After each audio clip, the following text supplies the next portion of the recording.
Assalamualaikum warahmatullahi wabarakatuh. Selamat siang teman-teman semuanya. Sebelumnya, perkenalkan saya Resma. Pada kesempatan kali ini akan melakukan interview kepada salah satu anggota lembaga dakwah kampus Jamaah Salahuddin Universitas Palangkaraya, yang mana beliau merupakan salah satu seorang yang aktif di berbagai organisasi. Baik, beliau sudah ada bersama dengan kita. Terima kasih. Sebelumnya bisa dijelaskan nggak sekarang ini sibuk apa?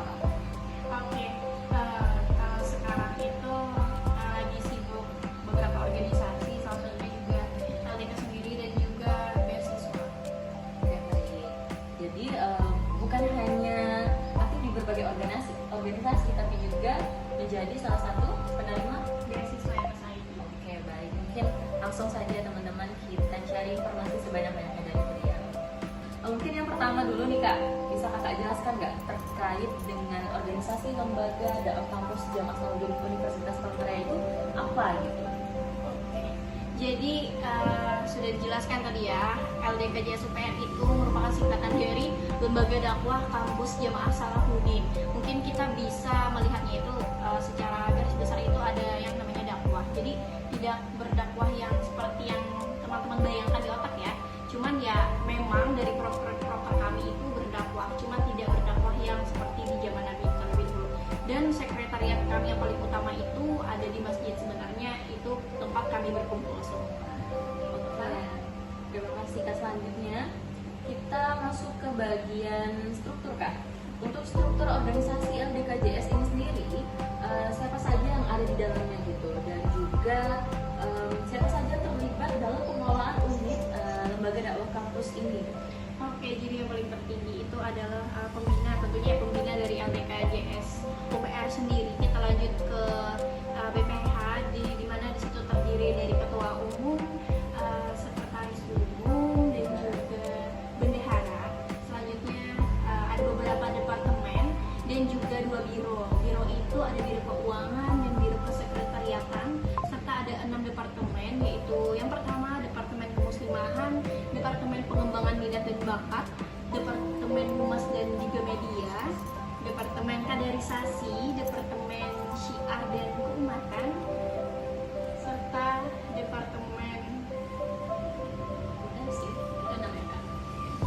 Oke, selanjutnya terkait dengan program, tadi Kakak menyebutkan bahwa ada banyak sekali gitu ya departemen-departemen dan juga biro-biro yang ada di lembaga dakwah kampus Jamaah Salahuddin Universitas Palangkaraya. Selanjutnya yang saya tanyakan itu terkait program Kak. Apa saja program yang ada di LDKJS UPR dan juga apa program yang paling utama gitu? mungkin bisa saya sebutkan. Kalau program dari LDKJS UPR itu sendiri itu banyak sekali ya. Dari setiap biro maupun departemennya itu sangat-sangat pasti memiliki program utama dan proker mingguan dan sebagainya. Namun di sini ada 3 program utama dari LDKJS UPR sendiri, yang mana ini langsung sangkut pautnya itu dengan nama LDKJS UPR sendiri. Yang pertama itu adalah GIM. Jadi GIM ini Great Islamic Motivation. Biasanya kami mengundang para mahasiswa muslim yang baru saja masuk ke Universitas Palangkaraya. Selanjutnya kelanjutan dari GIM itu ada YIC, Youth Islamic Camp. Itu bermalam selama 2 hari. Di sana kami berkegiatan.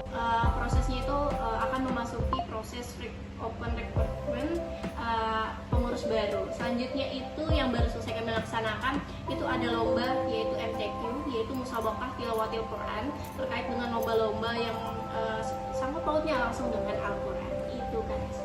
Oke, baik. Jadi untuk Islamic Motivation itu sendiri biasanya berbentuk seperti seminar gitu ya, atau talk show? Bisa seminar, bisa talk show. Intinya ada sesi formal dan juga ada fun games-nya juga. Oke, jadi yang pertama itu GIM, berarti Islamic Motivation, selanjutnya ada YIC, yang mana itu merupakan agenda rekrutmen ya? Iya, Mencari kader-kader kader-kader baru LDKJS UPR. Dan yang terakhir itu MTQ. Untuk MTQ sendiri apakah hanya di lingkup UPR atau bisa dari Kalau MTQ sendiri untuk tahun lalu itu kami laksanakan di UPR.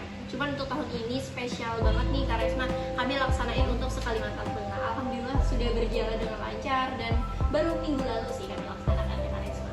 Oke, itu terkait dengan pertanyaan barusan. Terus selanjutnya untuk sistem pengendalian manajemen yang ada di Universitas Palangkaraya itu. Bagaimana sih LDK JS UPR ini mengelola ataupun mengendalikan data-data yang ada gitu?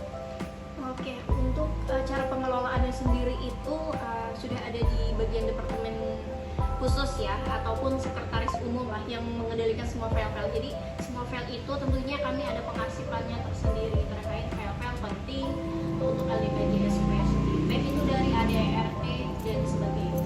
Jadi untuk file itu diatur sama divisi kaderisasi dan juga sekretaris, Ya, gitu ya. sekretaris umum. Apakah bisa dijamin gitu untuk kerahasiaan data-data tersebut?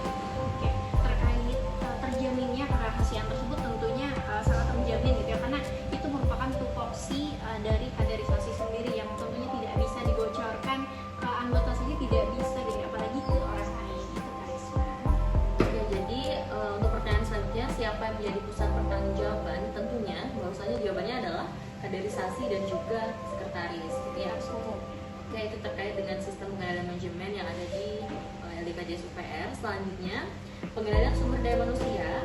Bagaimana lembaga dakwah kampus Jamaah Salahuddin Universitas Palangkaraya mengelola dan juga mengendalikan sumber daya manusia atau kadernya gitu. Apa yang dilakukan lembaga LDKJS UPR untuk para kader-kader?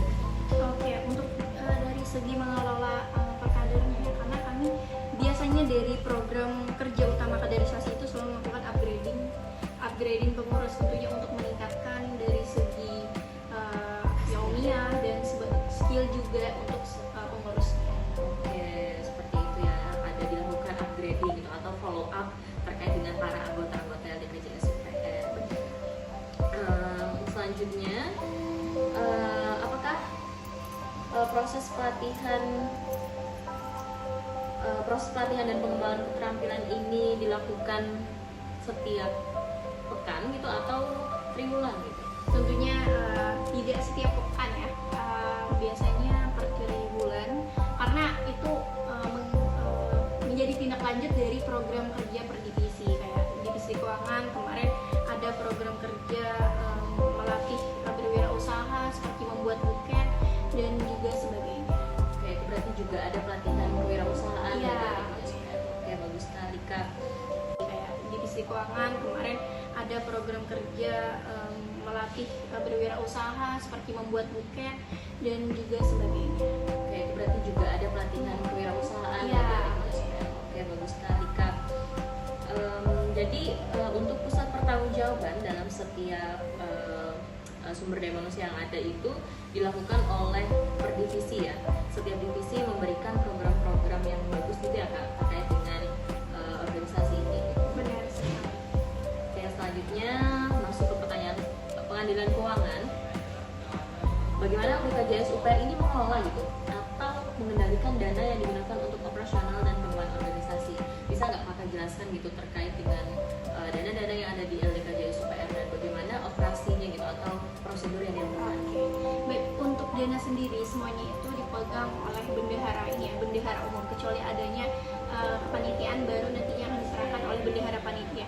Dan setiap divisi itu kami ada mempunyai bendahara dan juga sekretaris yang mana bendahara per divisi ini membantu lah untuk menyampaikan kepada bendahara umum atas program kerja apa yang ingin dijalankan dan dananya berapa. Jadi kami itu mulai dari tingkatan kecil, tingkatan sedang, baru lanjut ke tingkatan umum untuk penyampaiannya. Begitu untuk prosedur pengelolaan keuangannya. Jadi tidak langsung. Baik, jadi misalnya dilakukan kegiatan gitu ya. Yang pertama itu adalah yang di bawah dulu bendahara panitia, setelahnya dilanjutkan ke bendahara setiap divisi ya, bendahara setiap divisi atau RAB gitu ya. Terus membuat RAB, selanjutnya akan diserahkan kepada bendahara panitia, baru ke bendahara umum seperti itu dan diteruskan ke pusat ya, rektorat. Oke, baik, seperti itu untuk prosedur dari dana LDKJS UPR. Terus selanjutnya untuk proses pengukuran kinerja gitu di LDKJS UPR dilakukan apa sih Bu? Oke, terkait proses pengukuran kinerja ya, kita di sini anggaplah bisa bisa berbicara terkait program kerja.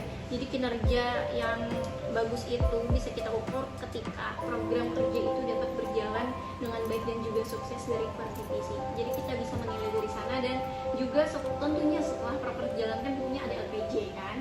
Nah di situ juga kami melakukan penilaian. Oke, baik Nova. Selanjutnya terkait dengan tantangan-tantangan gitu.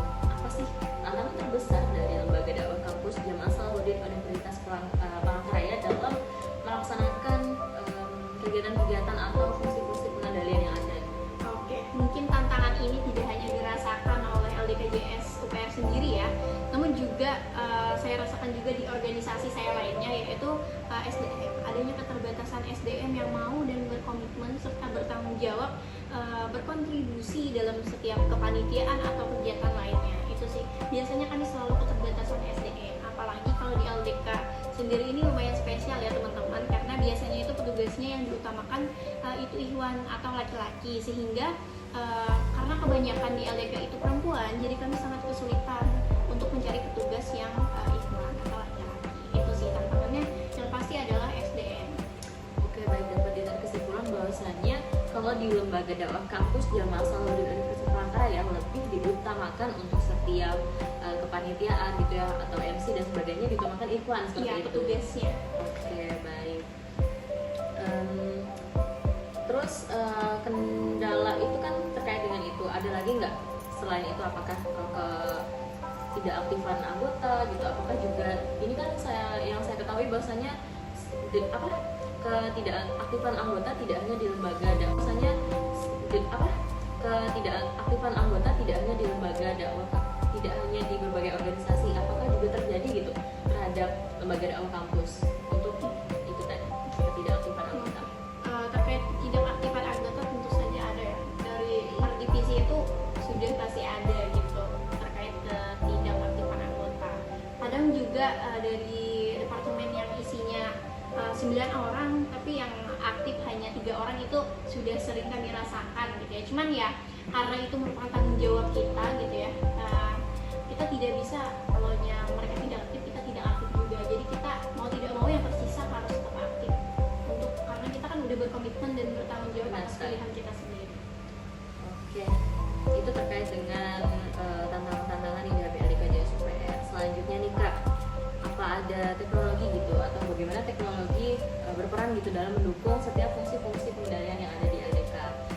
Untuk Kakak sendiri, apa teknologi yang sering digunakan gitu, yang digunakan di lembaga dakwah kampus? Kalau teknologi ya, berbicara teknologi, tentunya LDK sendiri selalu menggunakan teknologi gitu ya. Terkait juga berkaitan dengan pengarsipan, kami juga menggunakan teknologi sebagai alat untuk pengarsipan seperti Excel, Spreadsheet, dan juga Google Drive. Kami selalu Departemen Kaderisasi dan juga Sekretaris Umum menggunakannya untuk pengarsipan, baik itu surat menyurat, LPJ, dan sebagainya. Itu mencakup Google Drive, apalagi kan biasanya sering digunakan Excel, Spreadsheet. Oke, seperti itu ya. Berarti untuk kendala yang sering dihadapi itu seperti pengelolaan file-file, apakah sering juga? Oke, terkait pengelolaan file-file itu sebenarnya itu ranah dari sekretaris ini ya, sekretaris umum dan juga kaderisasi. Cuman ya dari yang saya tahu adanya beberapa kayak kelupaan lah ibaratnya gitu ya, pengarsipan itu sering terjadi gitu.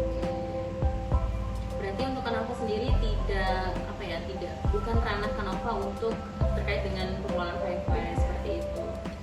Baik, tadi sudah disebutkan bahwa sumber daya manusia di LDKJS UPR juga sering terdapat ketidakaktifan anggota dan juga apa tadi ya Kak? Ketidakaktifan anggota. Setelah itu ada juga terkait dana. Nah, untuk ketidakaktifan anggota sendiri apakah ada solusi dari Kakak gitu? Oke, terkait ketidakaktifan sendiri gitu ya. Yang pertama itu kalau solusi dari saya itu kita tetap harus melakukan pendekatan gitu ya. Misalnya kita sering chat atau walaupun tidak direspon ya, kayak biasanya juga yang seperti kakak-kakak LDKJS UPR lakukan yang sebelumnya itu selalu ngechat gitu, ketika kita sudah menghilang selalu dicariin dan dichat gitu, dan itu saya rasa lumayan efektif daripada tidak mencari sama sekali. Oke, berarti itu masukan dari Kakak. Terus untuk dana LDKJS UPR tadi itu apakah ada kendala juga Kak, atau sejauh ini masih aman-aman aja gitu? Kalau sejauh ini masih aman-aman saja, karena kan seperti yang sudah saya bilang tadi, itu kami dimulai dari hal-hal kecil dulu, dari divisi, dari bendahara per divisi dulu, bendahara panitia, lanjut kepada bendahara umum, agar gimana ya, ininya jalan gitu. Oke, baik. Mungkin itu saja teman-teman sesi interview kita pada kesempatan kali ini. Aku mau minta dari Kak Nova untuk memberikan closing statement gitu untuk pada kali ini. Misalkan Kak, apa aja harapan-harapan Kakak untuk kader-kader gitu? Menurut saya mahasiswa-mahasiswa Universitas Palangkaraya yang ada di sini gitu. Oke, baik. Untuk closing statement ya, mungkin saya berbicara secara luas ya terkait organisasi. Ketika kita sudah memutuskan untuk berorganisasi, harapannya besar sekali untuk kita tetap bertanggung jawab dan berkomitmen atas pilihan yang sudah kita pilih sejak awal. Ya walaupun kayak kita join organisasi karena teman atau sebagainya, dan teman kita tidak aktif, tapi kita tetap harus aktif teman-teman, karena komitmen dan tanggung jawab itu memang harus dilatih sejak kita berada di universitas.